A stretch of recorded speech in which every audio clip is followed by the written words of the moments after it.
Hey, everybody. Thank you so much for being here today. I'm Diane Whidden, and I am here with Sammy Phillips from Collab Creative. Hi, Sammy. Thank you so much for being here with me today. Oh, thanks for inviting me on. Really excited to chat with you. Yes, me too. Okay, so one of the reasons I wanted to have you on today is because I wanted to have an episode where we really dived into the details of branding and how to develop branding that really works. And you are super passionate about branding. You and I have had several conversations about how you love it so much that you're trying to do it for free for clients because you really, really love it and you know how important it is. So let's start off right off the bat with a little definition of what branding is and why it really matters. I mean, most people will think of branding as the visual side. So your logo, your color palette, your fonts, kind of what builds up that visual presence. But really, it's so much more than that. It comes into, your story, your values, your messaging, kind of how you communicate with your audience and the world, and that all like really pulls into that kind of foundation of what your branding is. So it's not just what you see, it's what's underpinning it. And that's what is really important about it, is when you kind of do the groundwork and really look at those key areas, like your values and your mission, and why are you building the business that you're building, like what gets you up in the morning. When you really hone in on those things, it means that you're building a brand that is authentic. It really connects in a very genuine way.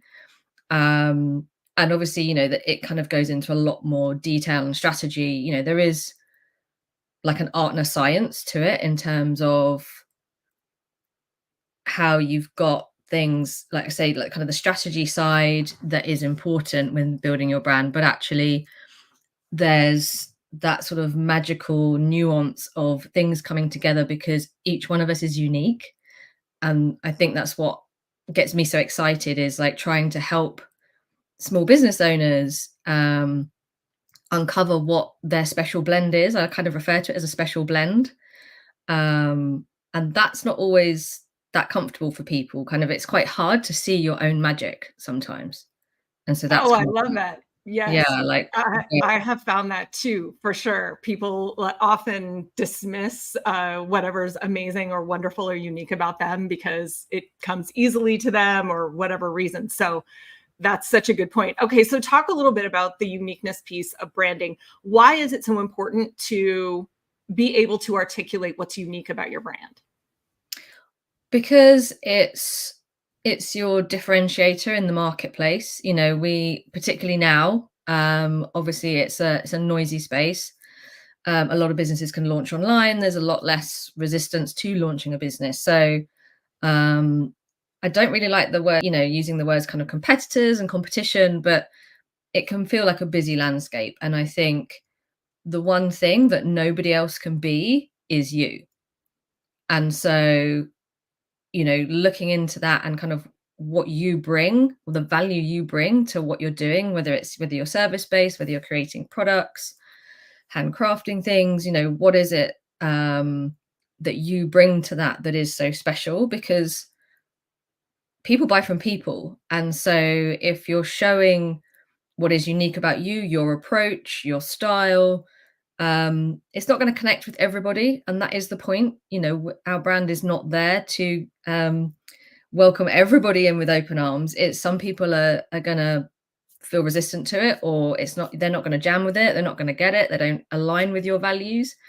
And that's okay. That's good, right? Yeah. Yeah, it's good. You kind of want to be repelling people as much as you are, having that kind of more magnetic feeling with certain people, because they're your people.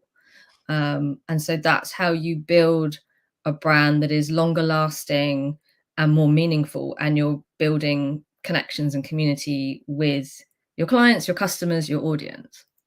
I love that. Okay, so we're going to talk about repelling people in a minute because that's such an important point, and I think a lot of us there's so well. We'll get to it, but I want to drill into people buy from people.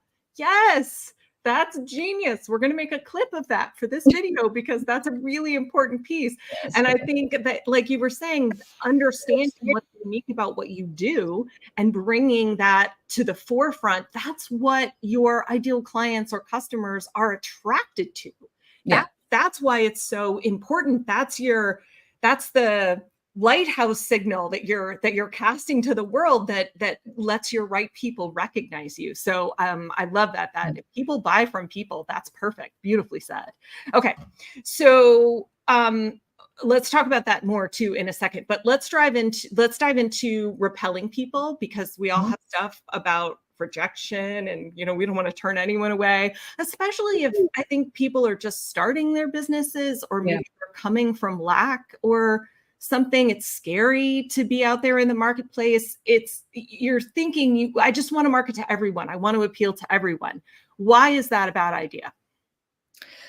Well, the saying goes that if you're, talking to everyone, you're talking to no one, because you're not talking specifically enough to really make that connection with people. So if you're keeping your message really broad, if you're trying to appeal to the masses, unless you're at such a stage of business that you've already got the market share, you're a really big player, and then you can kind of broaden that out. That's a different thing.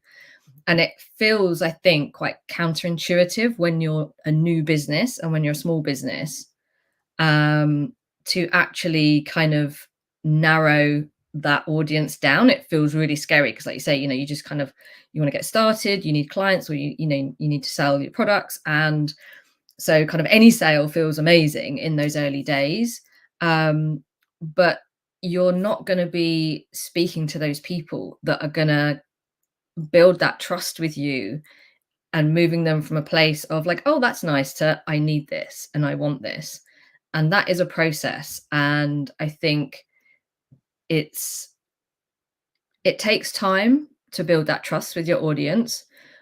But when you're actually speaking their language, that's when that connection and that trust builds much quicker. You can speak to the struggles that they're facing, depending on what your service is. If you're a coach, you're going to be talking to people about very specific things, their lifestyle, kind of what's going to work for them. So if you're working with, parents, you're not going to want to be scheduling calls or things, at the school drop-off times, school rush hour kind of thing. Right. So it feeds into so much about how you can structure your business, how you can mold it around your audience that suits them, that speaks to them, that really connects with them. And if you don't know who that is, it's very difficult to do that.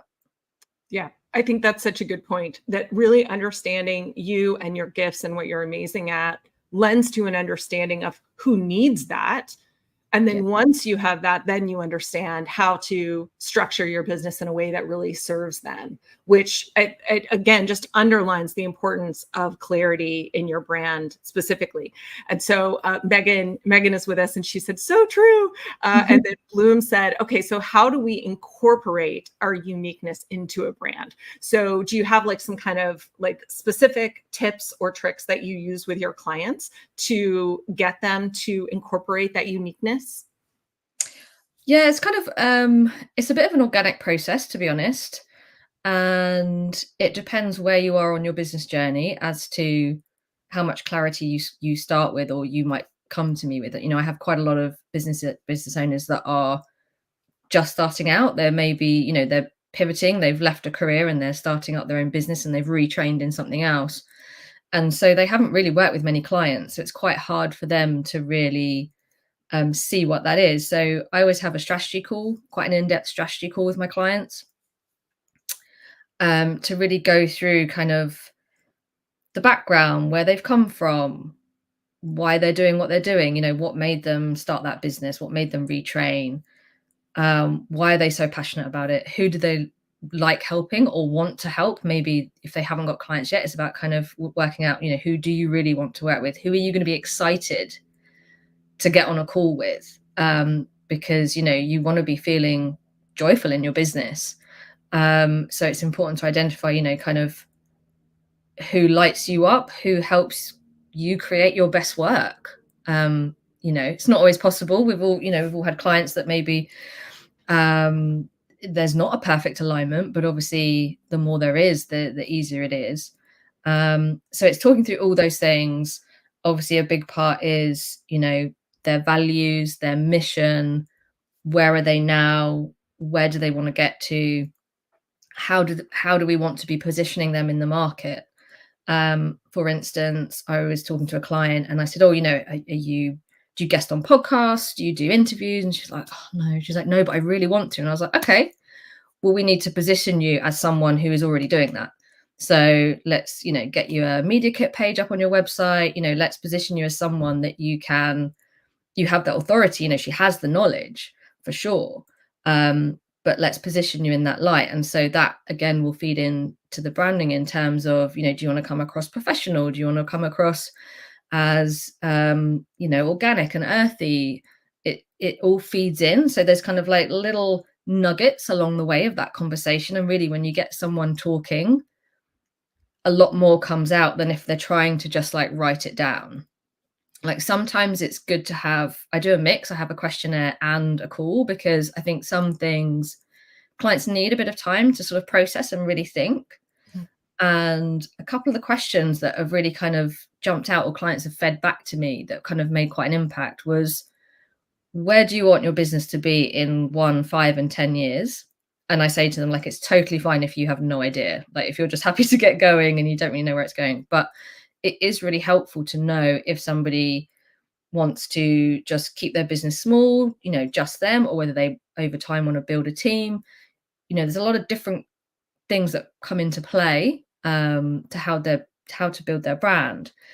And again, it gives an insight into how they operate, what is unique about them in terms of the sort of values that are underpinning what they're doing, and that mission usually gives some pretty good clues. So I think for business owners to kind of really get into that clarity and just keep kind of asking why to themselves. Okay, but why am I doing that? Okay, but why did I want to do this? And you kind of have to go about, was that 7 layers deep or something? The saying is, you know, you kind of keep going why until you really, really get to why you're really doing it. It's not usually the first couple of answers that you think are the answer. Okay, so that's brilliant. So I love that, the 7 layers of the why, really getting into why the business owner is doing what they're doing. So you gave a specific example of this client who wanted to position herself as somebody who could be a guest on podcasts. How would you actually do that? Do you have some like tactically, like what are some things that you would do to like make her, position her in a way on her website where it would send the signal to the visitor that she was available to do podcasts? I think it's things like, you know, like on your contact page of having, you know, the standard form, but then you have, you know, that you're open to speaking, you know, or if you're contacting me about a speaking opportunity, then having like a section for that or a different form for that. Something like a media kit page where you can have like a bio, a few photos, you know, kind of professional photos if you've had done. I sometimes include, you know, some of the logos that people can download so they can use that in the promotional materials. Maybe some specific talks that she could give that would Yeah, reference, like, you know, and that would underline the work that she's doing or that she wants to do, that yeah, kind of thing. exactly. Highlighting that, you know, the expertise she has. So yeah, those kind of key topics. If she's done any talks for groups or businesses before, like let's get their logos in, let's, you Mhm. know, show that sort of social proof that she's worked with companies and businesses and you know, social groups before. It's just kind of making sure that you're putting that up front and center. And Mhm. so if somebody is interested or you want to pitch yourself for a podcast episode, or maybe you're talking to a journalist, you know, if you've got that page that you can just link and say, hi, just, you know, here's all the information, you can grab my bio, and, you know, it looks slick, it looks professional. Nobody would think that you haven't already been on something. And then obviously as you build up, you can add in, kind of previous podcasts and episodes and, links to interviews and things that you've done. So it's something that you can grow over time, but there's no reason why you can't kind of have that there already when you're getting started. Very cool. I love that, which would be another good reason to ask them that question of like, where do you see yourself and your business in 3 years, 5 years, 7 years, 10 years, whatever, because then you're getting a really clear idea of where they want to go, and you're building a brand and a website presence that creates that for them, like from the jump. Yeah, exactly. So what's one of the things that's really important to me and how I work is making sure that I'm creating something that hopefully lasts like quite a good long time.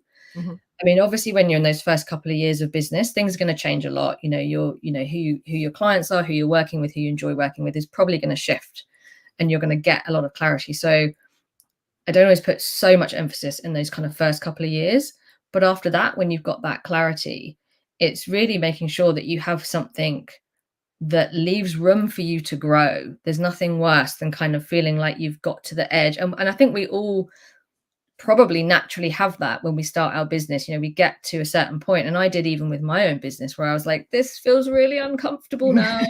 I don't want to send people to my website. That branding doesn't really give the message, Mhm. of what I'm all about. And I've seen lots of clients go through that process where they're like, I just can't look at it anymore. I hate it. It doesn't feel like me. I've moved on. And so you want something that aligns with where they are now, but really importantly, you want something that feels expansive, because the biggest transformation I see with really aligned branding is that it gives you so much confidence. Like, I've had clients go and pitch for stuff they wouldn't have done before. Depending on who I obviously work with quite a lot of sensitive people. I'm a kind of sensitive soul myself, a bit more introverted, and it's really uncomfortable to put yourself out there. For a lot of people, that's really difficult.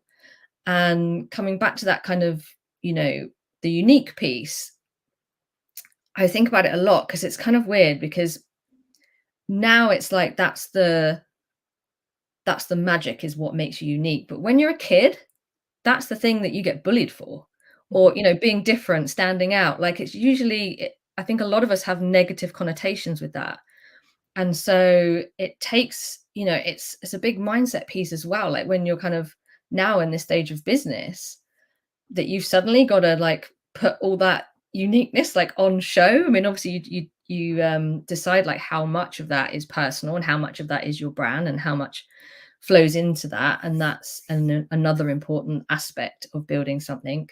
um you are not necessarily your business. They can be different entities. But obviously, more often than not, probably your values are going to align underneath. But that can feel really uncomfortable. So having something that feels professional, that feels consistent, they're not kind of pulling random colors and styles off of Canva, and their Instagram feed is just kind of like all over the place.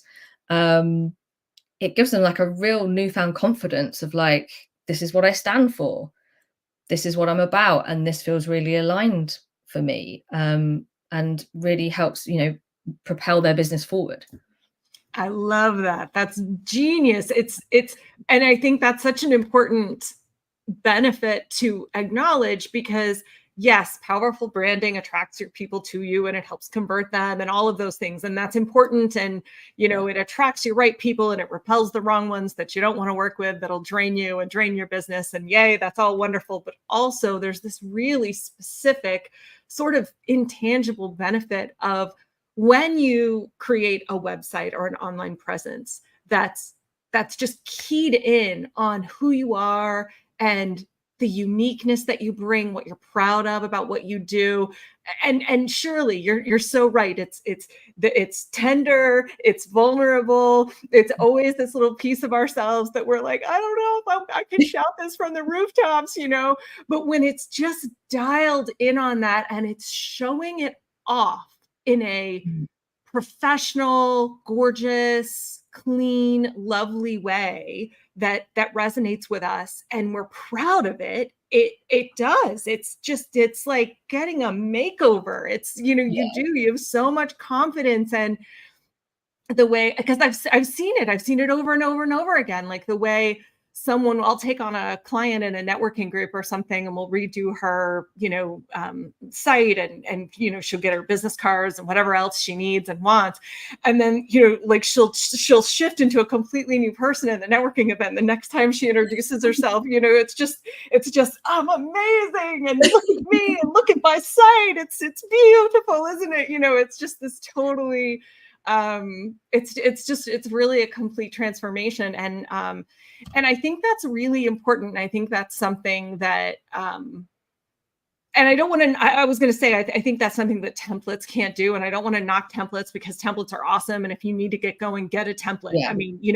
done is better than perfect. And especially if you're just starting and you need to move, like, go. But if you're at that place where you're like, no, I'm not quite attracting who I want, or I'm ready to scale, like, the business is working, but I'm ready to like start the marketing machine, or I'm ready to launch a course, or I'm ready to do something, you want to make sure, especially if you're selling anything online. I mean, I really find that branding is mission critical if you're selling digital products or a course or anything, because you really want to be dialed in on those people that you want. So you're bringing in the good people and you're repelling the ones that you don't want. But I just love that benefit. I wanted to underline that benefit because I think that's so important of the confidence that people get. Yeah, it's not something that's necessarily an obvious takeaway. You think, you're taking away, your brand colors and your nice new logo and your website. But I think it's definitely something, quite a few clients have said. I mean, I had one guy who said, I think his testimonial actually says, I came to Sammy for a website and I left with a much clearer idea of where I want to take my business in the next 5 to 10 years. And I was like, oh, my work is done. That's technically not my remit, but I mean, I kind of really love that business development side of things. And that probably comes maybe from my background, but I'm so passionate about helping small businesses thrive. Like, we need more small businesses. We need more people in this world that care and that are going to deliver good service and care for their customers and clients. I mean, we've had a few things going on in personal life where it just seems like the bar for customer service nowadays seems to be so low. Mm-hmm. It's shocking. And it almost feels like it doesn't need to be that hard to stand out in that realm. And I come from a background where client service was, it had to be extraordinary. Mm-hmm. So yeah, I don't know where I was going with that, but I love it. So Bloom says done is better than perfect. That's a motto to live by if we are perfectionists, for sure. Absolutely. Done is better than perfect. It's good to dive in. So really quickly. So now let's dive into your background, because your background is so cool. Your story is kind of amazing. So talk a little bit about your background and how it has fed into the branding work that you do now, and then how you got started in web design. Okay. It's not a short story, but I'll try and keep it condensed. It's a really cool story, so feel free to take your time. I guess if we go right the way back, I've kind of always been into my art, say creative, like we're all creative, but I had a pencil in my hand or paintbrush in my hand from literally the age of 2, designing, making, crafting. Goodness knows what my poor mum had to put up with me, like presenting her with some cobbled together God knows what, and her loving it anyway. And that was my real passion through school, and went on to do a fine art degree. So I actually specialized in painting, so kind of a trained artist, and knew I wanted to go into a creative field, but had no idea. And back then, the kind of career advice in an art college was just like, well, you'll probably be a starving artist. You won't have, the studio space that you have here at university and things like that. It wasn't overly inspiring. But I kind of started out in getting just some office experience and kind of kept it within the arts. I actually worked for a dance exam board for a while. That was my first foray in the arts. So I was like kind of in there. I left that to go and live in Australia for a year, and with some friends. And traveled around, did some temp work. And then when I came back, I was like, okay, I really want to make a career in the art world, but I'm not quite sure how and what that is. And a series of strange things happened, conversations with a family friend who had a connection, um, and a temporary job came up. Actually, it's kind of a weird circle for an auction house. And it was just something I thought, right, I just need to get some money. I've just come back. So I went for that and I didn't get it. And it was only for the customer service team. But it was the first time that I actually looked at auction houses as an option, because it wasn't really on my radar. Because I was like, I'm not necessarily into antiques. I didn't really think about that as an option. It wasn't presented to me at university as an option. It was things like, be a shoe designer, be a jewelry designer, things like that. And that's when I first kind of thought, oh, this is really interesting. And kind of long story short, started off in working for an auction house. I did some training for 6 months. I got to go around all the different departments, went out with the general valuers, to people's houses, and just kind of learnt the business. And I kind of thought, well, I did painting at university, so obviously I want to go and work in the picture department. And actually found that a lot of the other departments were really fun to kind of work with, and how you describe a piece, the language they use. It's like it's got its whole own world, really. And fell in And love with. language, right? Its own Yeah, whole world and language. Yeah. Mhm. yeah. And then I really fell in love with Asian art, so primarily Japanese art, but Chinese art as well. And so that's what I ended up specializing in. So I was an Asian art specialist, worked for the biggest global auction house brands in the world, as well as tiny startup online only auction houses, or one auction house who was kind of ahead of their time.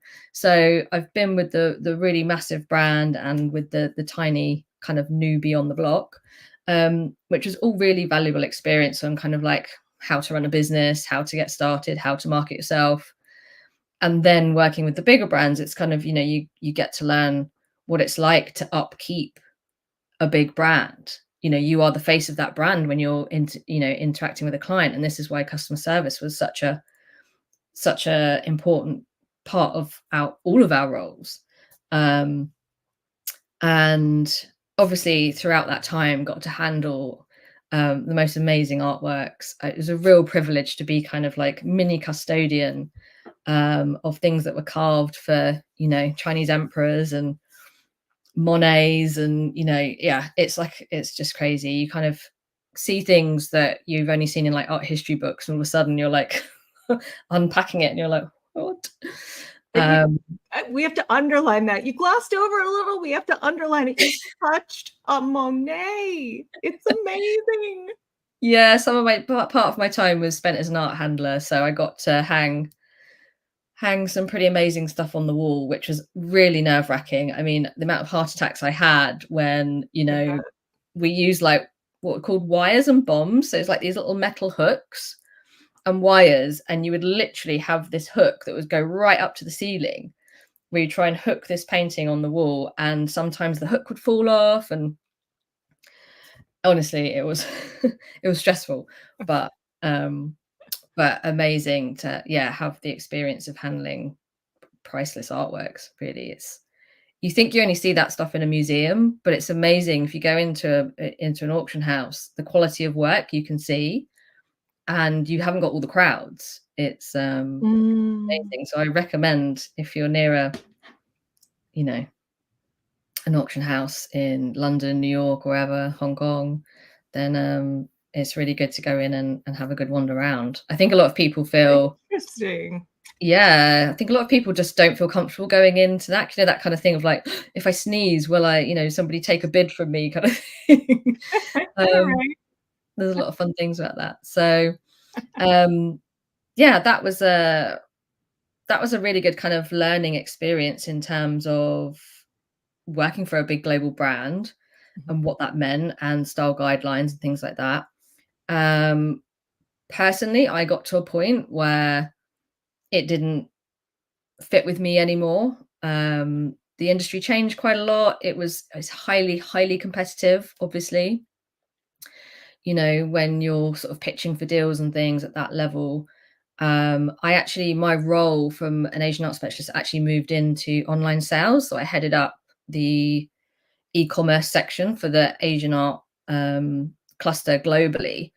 And so that was a real kind of learning. That's kind of where I got more into the digital side of the business. And obviously, it's generally a very traditional business. So moving online sales was like a whole new kind of concept then.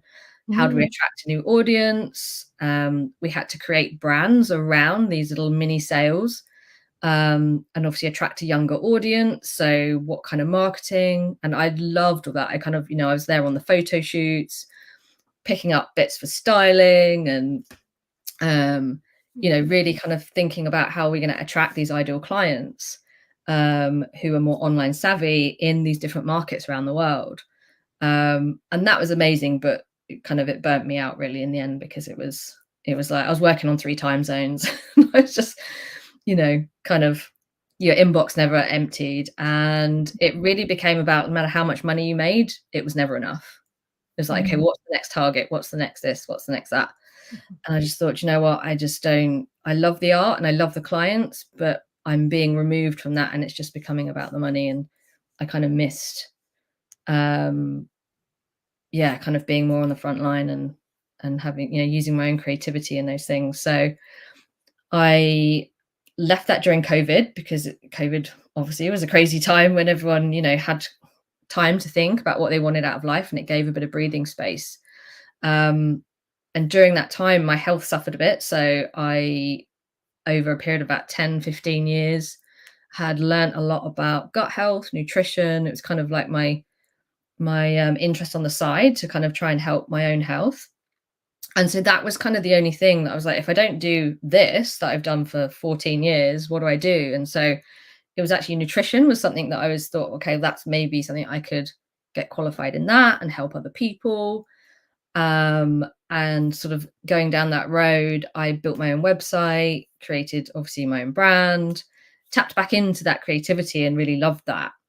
And kind of got to the point where I was like, I don't think I'm the person to help other people with health issues, but I could be the person to help the businesses that are really good at doing that.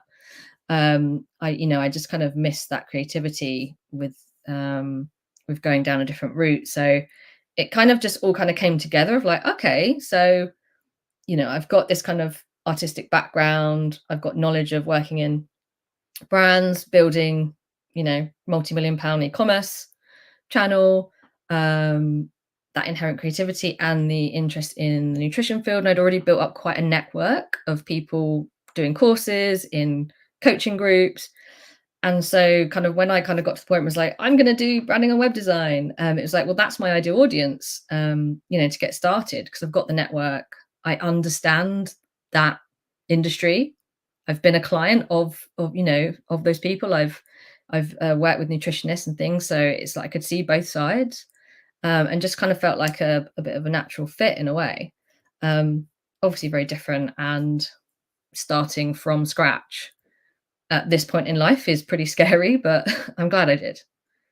Oh yeah. It's funny because you say starting from scratch, but with that story, Right. it's so easy to see, right? That's how you develop this massive branding experience, because you're so good at branding and working with clients. You understand the nuance of it. You understand like why it's so important, how it can be so powerful. I think there's a lot of subtleties in brand development that's difficult for new designers to catch on to, because it's initially, we're also focused on like design and, oh my God, now SEO, now I've got to learn SEO, and and it's understanding the subtlety of like the story of a brand and how it works. Like you were talking about values earlier, like just understanding how someone's values can attract their right people to them, on a visual graphic and visual, platform is, I mean, there's, like you said, there's an art and a science to it for sure.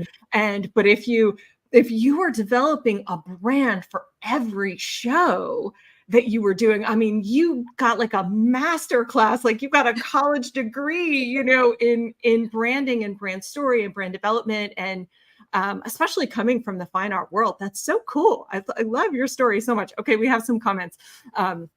Bloom says, I got to hang a show of classic artists once and it was terrifying. We were so scared to hurt anything, but it was magical to be around them and touch them. Very cool. Yeah. Yeah. I love that. I practically live at the Art Institute. So just like, and I always get the awe of, being around all that artwork. I can't imagine being responsible for hanging it. I'd be terrified.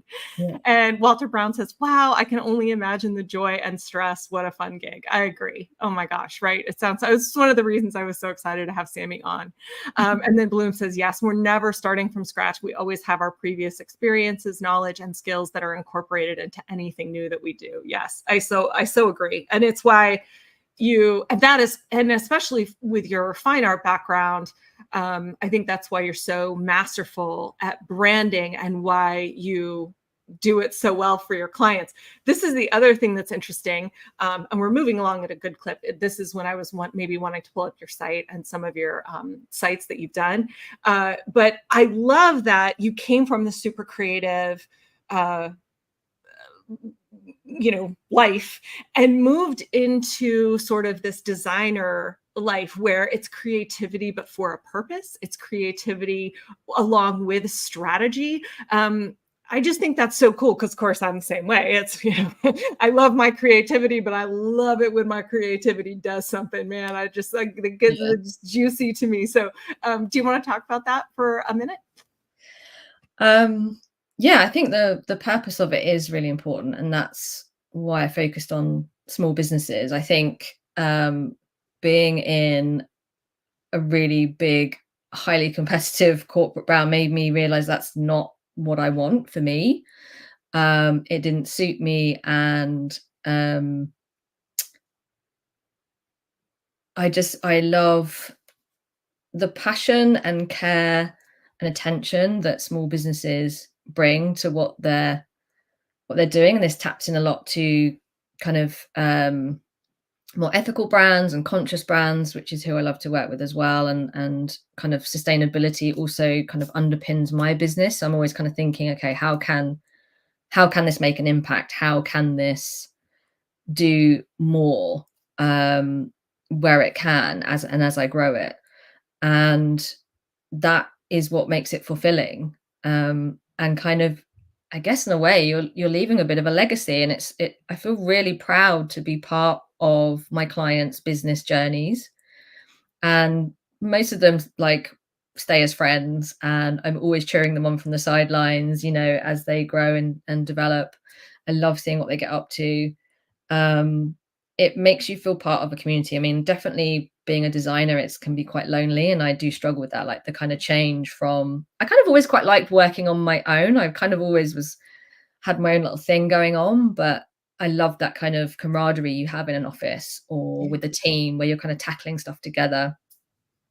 And I miss that as kind of a solo business owner, but that's where I kind of love that connection with my clients. And supporting them on that journey is, I love that. Makes it really fun. That's awesome. I love that. All right, my dear. I know you had a couple sites that you wanted to look at, so let's test out StreamYard's screen sharing capabilities here and see. And let's go ahead and pull up your site because your site is beautiful. The sites that you wanted to look at, are they in your portfolio? No, and isn't, because it's so fresh off the press.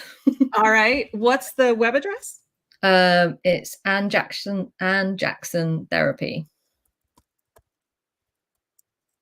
ANN? ANNE? Yeah, with an E. So pretty. So pretty. Okay, let's try. Oh, no, that's not correct. Oh, I probably need to do present. Sorry, everybody, bear with me while I get used to StreamYard. Share screen. I'll grab some.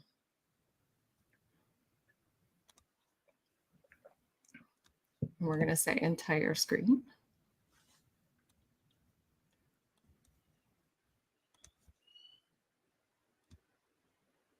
There we go. Okay, this is Sammy's site, Collab Creative.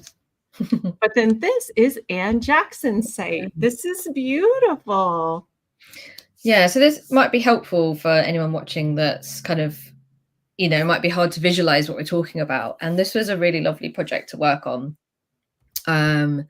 So I actually sometimes team up with, or where possible, I love to team up with a copywriter who is also a good friend of mine, and me and her have a podcast together because we're very aligned in how we work. And when we kind of got chatting, we realized that we use kind of a very similar process with our clients. And so actually bringing that together is magical, because actually getting the right language and the right wording and the right messaging is really hard. I think anyone, it's really hard unless you're a professional copywriter. So what was gorgeous about this was that we both had some in-depth conversations with Anne in terms of what she wanted to do. So she was launching her online therapy business. She had a really interesting background working as a nanny and different things. And she kind of wanted to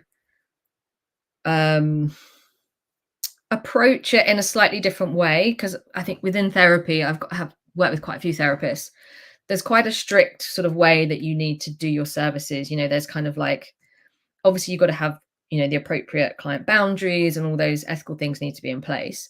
But in terms of how you actually structure the services themselves, Anne was kind of looking at it a bit of a different way, which came through in the conversations. And when I was talking to her, we were kind of really getting into how she wanted her clients to feel. So that's a big question I always ask my clients, is how do you want your clients to feel when they land on your website? Mhm. And obviously, Anne specializes in anxiety therapy. So we knew that her client base would, you know, when they're coming to her, they're probably going to be in a bit of a state of anxiety. They're going to be feeling quite stressed. And so we wanted to really bring through like a calming, grounding, soothing presence. And Anne was talking about kind of like how she works as a therapist and how she kind of guides people. It's almost like opening a door and letting the client step through this doorway, and then she helps guide them on this journey. And so little things like that is what I pulled through into the branding. So kind of having, you know, the kind of more arch like images, kind of representing that doorway, the flow of the pathways. So the kind of the three intertwined lines that I have on her main logo and kind of scattered throughout, showing that kind of journey process. And she was talking about how her clients would often be put on a pathway, but would get to a point in life where, you know, they might be a lawyer or a, you know, solicitor or a doctor, and they would get so far and be like, I'm not sure I actually chose to go down this path, you know, kind of society and parents and education or whatever, like kind of push them into it. And so it was kind of like this idea of like switching pathways, diverging pathways, came through.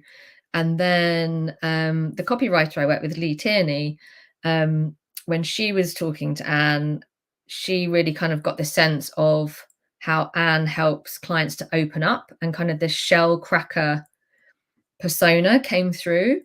And so Lee worked with Anne to create like a mission statement, obviously build out her ideal clients for her services, and that kind of messaging piece, which I could then riff off with the creativity. So it was really beautiful to kind of bring those things together, and kind of have them as part of the imagery. So it's kind of, you get the visual and you get the wording, because obviously people connect quicker with the visuals as soon as you land. So you kind of want to make sure that you're really bringing through that, you know, the right vibe, the right feeling, and taking clients on that journey. And even with, you know, with her name, with the font that I chose, you know, the A, it's like that kind of pathway going through, and then you've got like this little kind of rising sun, that kind of new horizon, taking clients on that journey through to a brighter, better life was what we were kind of pulling through on the branding.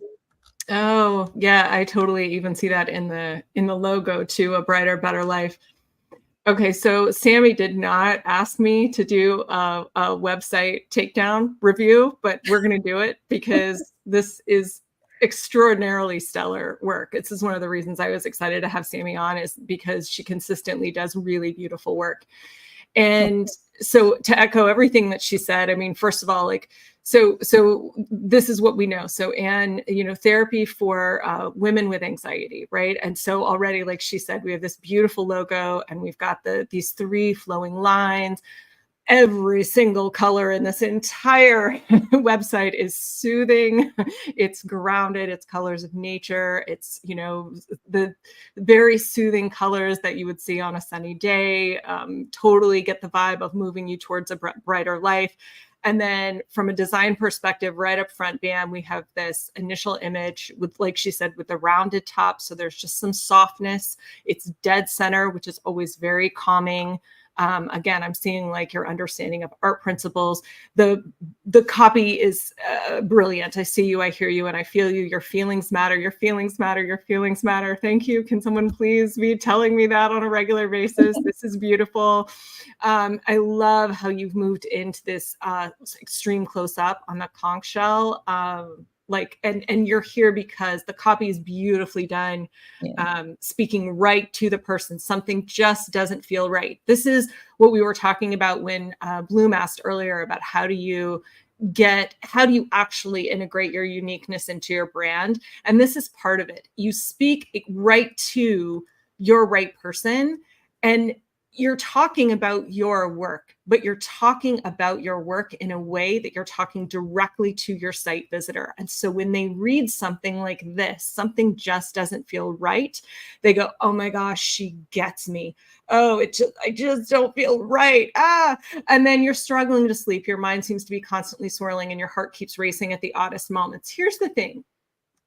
This may or may not be true for all of Anne's right people, but it doesn't matter because they already know they're in the right place. They've landed here. They're resonating with Anne's sweet face, the logo, the color scheme, the feminine fonts, everything. I see they're reading this and they're like, yes. And so they get here and they're like, this feels exactly right. And they see themselves in this, even if they don't have these exact problems. I say all the time, people do not resonate with the exact situation you describe. They resonate with the struggle itself. And so just being brave enough to get specific in your copy will bring your right people to you. They will recognize themselves in your copy. You don't have to do it. Again, Sammy is like, why are you talking about all of my stuff? But I have to go over this site because it's beautiful. So, and then the font and the colors and everything is gorgeous, beautifully done, beautiful pictures of Anne. This is another thing Sammy does extraordinarily well. Picking the photos. Sammy did such a good job picking exceptional photos. This is very friendly. And where's the one of Anne? This one, AKA the human shell cracker. I mean, doesn't she look like that? She's so unassuming. She's so like, her smile is so disarming. It's so lovely to see. It's like, feels like we're friends already. Yeah. And that's important with a therapist. Like you've got to build that trust very, Yes. in a strong way, because it's a very trusting position. And so her site, more than any others, it's always good to, obviously, as we said, people buy from people. So you definitely want pictures of yourself on there, but this more than any other, you really want to be building that connection with people so they feel safe with you before they reach out. And just little things like, again, knowing if somebody's feeling very anxious, it might be that they don't want to pick up the phone or get on a Zoom call to have a connect call with you. So we made sure that there was buttons for the call if they wanted to, but also to the form, because that might be their first step of like, I'll do a form and I'll send it and I'll go and hide under my duvet. Yes. So again, it's that's where, again, understanding your audience, it's those little nuances that it's giving them both options, saying it's okay, you don't have to call me. I know it might feel like a big thing. You can just send me a message and I'll get back to you. It's so important to always be considering the level of risk that your site visitors are willing to take at any given point throughout the website. And I agree. I think this is beautifully done. And I also love, a lot of people on the services page will immediately jump right into pricing and features. And I love that this is an intro into why the benefits, like why you need this, and then we get into features. If the top resonates, then you can keep reading about how it's actually going to work. And I want to point out one more thing that I saw on the About page, because again, it was just a beautiful, a brilliant choice of photos. I mean, I love all these nature photos. It's just so warm and welcoming. It's really just beautifully done. Okay. Hi, I'm Ann Jackson. I'm an anxiety therapist. And, it's a happy, laughing photo. And we've got like the bio and stuff. But then down here, this one, again, we've got some things about me, and it's just a thoughtful photo. This is great. And then now we actually get to sit with Ann. This is beautiful. Like, these are the photos you want on your About page. And this is one of the reasons that if somebody's like, well, I don't have a ton of professional photos, I'm like, and obviously these are professional and beautifully done, but I'm like, you don't always need a ton of professional photos. Some candids on your About page is a great idea. I just wanted to point that out too. Again, like just super artful choice of photos there too. So are we back? Yeah. So I love that. Just a masterclass in how to do beautiful branding. And we have some comments too. No, that's really kind of you to say. I think because I didn't come from like a graphic design background, I've had to fight quite hard with myself of like, how can I use that to my advantage? So it's kind of one of those things, like you can break the rules because you don't know they exist. With, I don't get so bogged down over like kerning, and I actually trust my eye and my gut instinct, because when something's off, my eye knows because of that artistic training. So I really lean into that. So it means that I'm definitely more of the kind of artistic, creative web brand designer than a techie brand designer or, web designer. But I try to lean into that and trust that. And it's not always easy, because you kind of think, oh, well, I haven't been doing it for loads of years, and so what do I know? But I try and go on that intuition. Yeah. I love that. And I think that's so important too. And I think it can often be undervalued, especially by those of us who are good at that. To your point from the very beginning of this interview, we discount what comes to us easily. But I love that, because I think that having that that visual understanding, almost like the visual psychology of websites, and then also understanding the business side, puts together a really powerful package, because that's what enables you to build a website that really resonates with people, and also a brand that really resonates with people. So I love that. Okay, so Bloom says, so beautiful. I love the subtle color changes between sections, and it feels really soothing, comforting, perfect for someone who works with people with anxiety. I 100% agree. And Megan says, I've got to run, but you two are amazing. Such gorgeous work. Oh, thank you guys. Awesome. All right, so that was wonderful. We filled up an hour. This was so great having you on. Do you want to talk just a little bit about where people can find you and like the kind of work that you love doing? Obviously. Yeah. So obviously Colab Creative. So colabcreative.com. You already showed my website. I'm probably most active on Instagram. So colab_creative. I'm on LinkedIn, so Sammy Phillips, you can find me on there too. And I have a podcast I always forget to mention, called Digital Gold Dust. So that is, I'm a co-host with the copywriter I work with, Lee. We were having lots of conversations between us about being a soulful business owner, what that means, talking about a lot of the, as you might have guessed, we kind of work on quite a deep level with our clients. So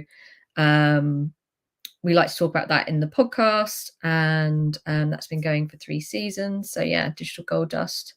And then, I work with obviously a lot of wellness professionals. So therapists, nutritional therapists, yoga teachers, fitness instructors, but also, you know, more kind of ethical, sustainably focused businesses as well. So again, it's about, you kind of get that feeling from my website of I like to work with people that care about what they do and care about people and planet, is kind of how I'd sum it up. Very cool. Awesome.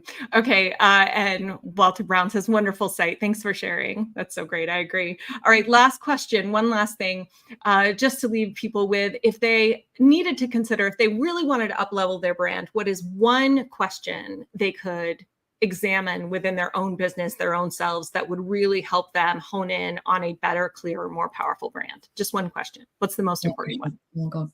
Most important one. You really put me on the spot. I would say I would probably go for something more like, you know, how do I want to make people feel? Awesome. How do I want to make people feel? Beautiful. Excellent. Awesome. Well, thank you so much, Sammy. This was so much fun. I'm so glad you were here today. Oh, thank you so much for having me. It's been a great conversation, and I can't believe how quick it went. Yay. All right. Thanks everybody for being here. Bye.